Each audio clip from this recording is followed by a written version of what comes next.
एक महत्त्वाची बातमी सोन्याबद्दल. सोन्याच्या वाढत्या किमती लोकांचे लक्ष वेधून घेत आहेत. पण आता काही दिवसात सोन्याचे भाव कमी होताना पाहायला मिळणार. याचा फायदा जनतेला नक्कीच होणार.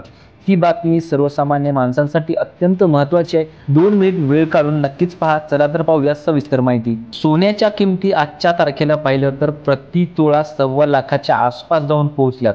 आता येणाऱ्या पुढच्या 1-2 महिन्यामध्ये महाराष्ट्रामध्ये मोठे सण साजरे केले जातात.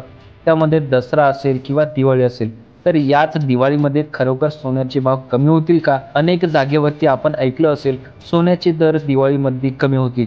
पण हा व्हिडिओ पाहिल्यानंतर आपल्याला पूर्ण समजेल सोन्याच्या किमती खरंच कमी होतील की वाढतील आणि अशा परिस्थितीमध्ये सोनं खरेदी करणं योग्य आहे की नाही.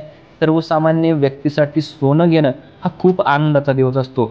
सर्वसामान्य व्यक्तीला मुलीच्या शिक्षणासाठी, मुलीच्या लग्नासाठी किंवा मुलांच्या फायद्यासाठी अनेक लोक सोन्यामध्ये गुंतवणूक करतात. पण सध्याच्या परिस्थितीमध्ये सोन्याचे भाव इतके वाढलेत.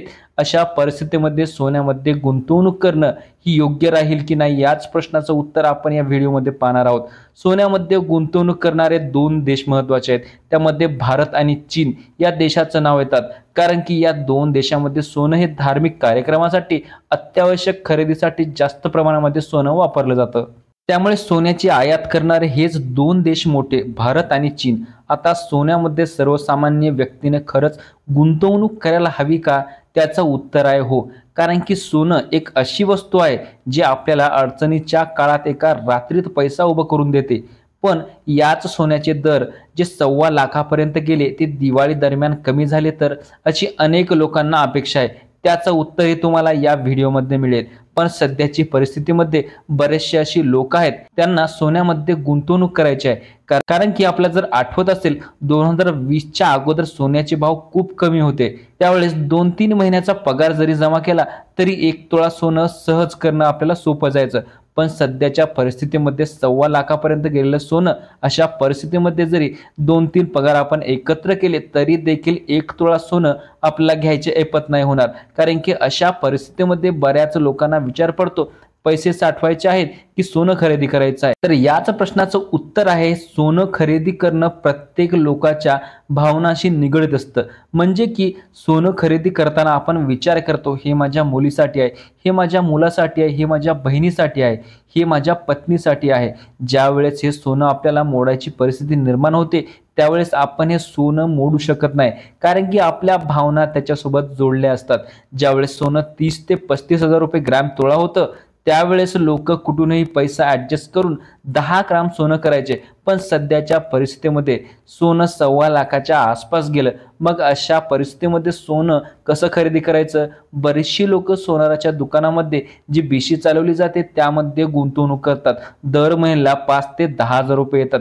त्यामधील 1 हप्ता सोनार भरतो. पण अशा पद्धतीने गुंतवणूक करणं हा एक चुकीचा मार्ग आहे.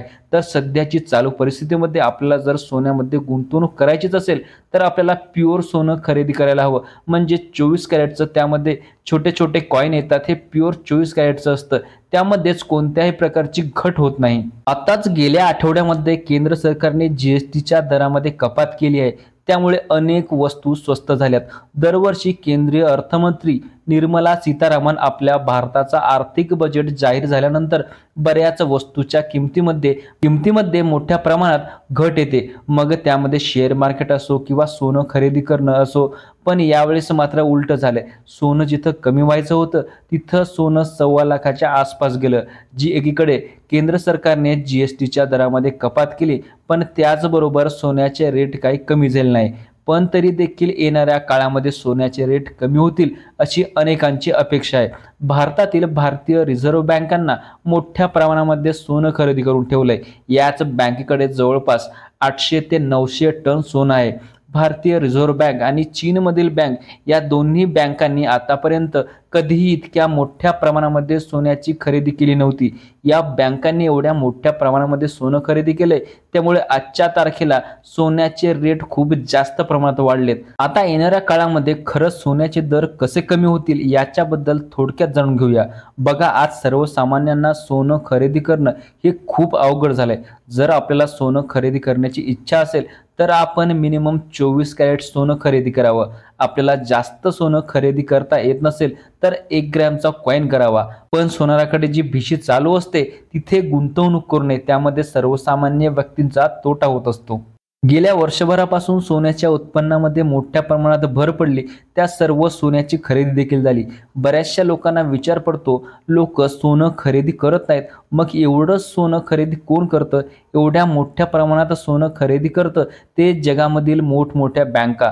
आता प्रत्येक बँकांनी मोठ्या प्रमाणात सोनं खरेदी करून ठेवलंय. म्हणजेच जेव्हा देशावरती आर्थिक अडचण येईल तेव्हा ते सोनं तारण म्हणून ठेवू शकता. पण महत्त्वाचं म्हणजे बँकांनी ऑलरेडी मोठ्या प्रमाणात सोनं खरेदी करून ठेवलंय.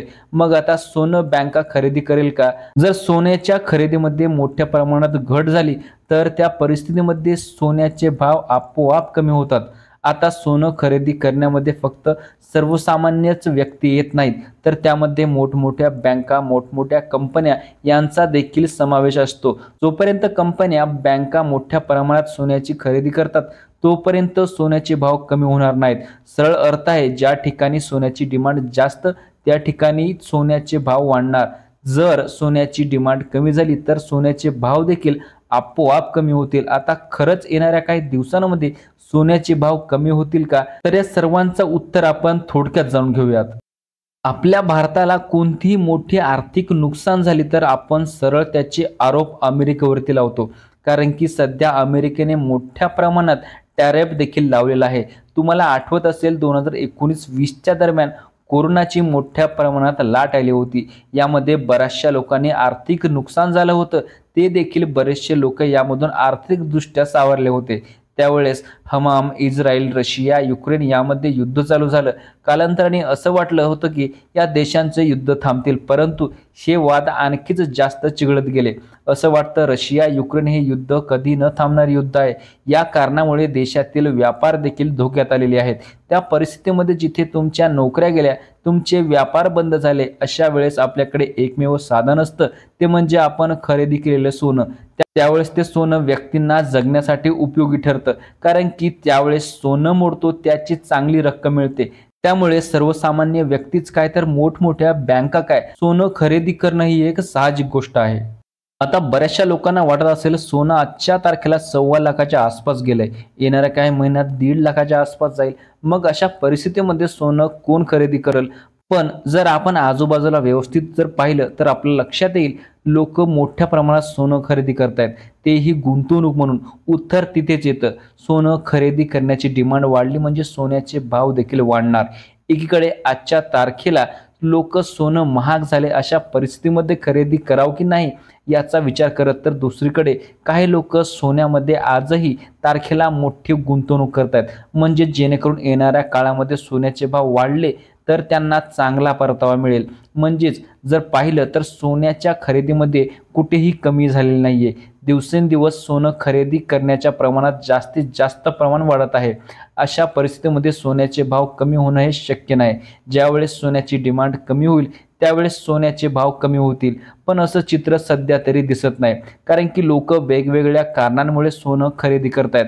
कुणी गुंतवणुकीसाठी तर कोणी लग्नासाठी. तसेच सोन्याची गुंतवणूक चांगली की वाईट कमेंटमध्ये नक्कीच सांगा. कोणताही निर्णय घेताना काळजीपूर्वक घ्या. खरेदी किंवा विक्री करायचा विचार करत असाल तर बाजारातील भाव बघा आणि नंतरच निर्णय घ्या. आणि ही माहिती तुम्हाला जर महत्त्वाची वाटली असेल